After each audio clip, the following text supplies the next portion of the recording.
push back against Barack Obama. Let me quote to you Christopher Hitchens, journalist Christopher Hitchens.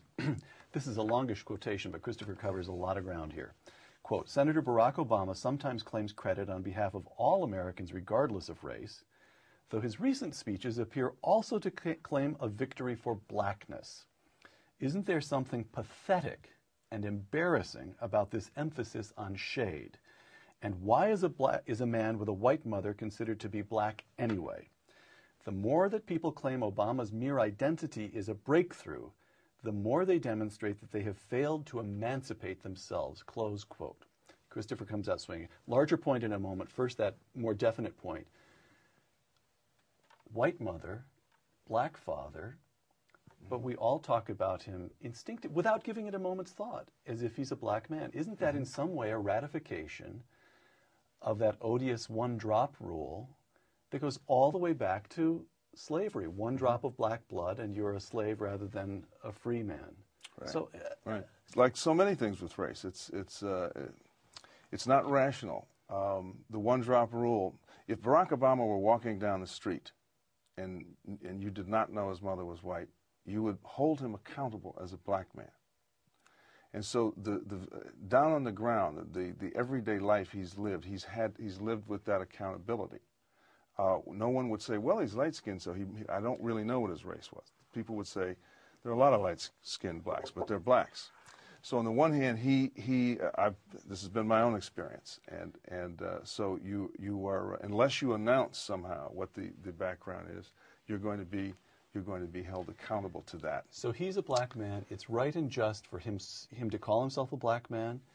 You write about him as a black man because that's the life that society thrusts upon him. He can't go through life. But there's a counterexample. It's a complicated, as Ralph Ellison would say, it's a complex fate. Okay. Because there are other parts to him. Ward Connerly, for example, who's a friend of yours, and the great crusade against affirmative action, state-imposed mandates for affirmative action.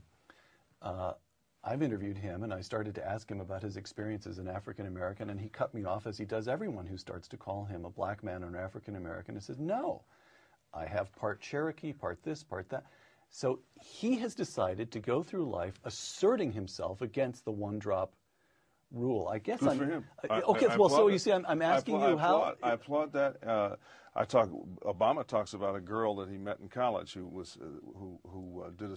took a similar stance. Don't call me African American. My father's Italian, my mother's French and African.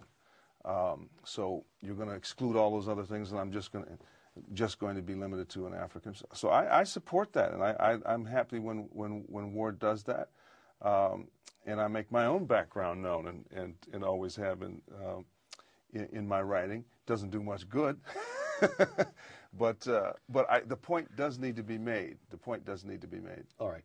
So Christopher Hitchens' larger point. 40 years ago, Barack Obama couldn't have been a serious candidate for president because of the color of his skin. Today, he's a serious candidate for president because of the color of his skin. The color of his skin and not the content of his character, or at least the content of his character is something that's second or third on the list. Is that not right? Absolutely right. And so are we to be pleased by this? Is progress of a kind, I guess, but isn't Christopher right that there's still something? Christopher's absolutely right in a sense, and I talk about this in the book. Barama is the result of a very old paradigm, bargaining, where you come almost hat in hand and you have to give whites the benefit of the doubt. He's seen as something new or talked about as something new, but he's something very old. He's been there before. He's very similar to Louis Armstrong, had to make that kind of a bargain.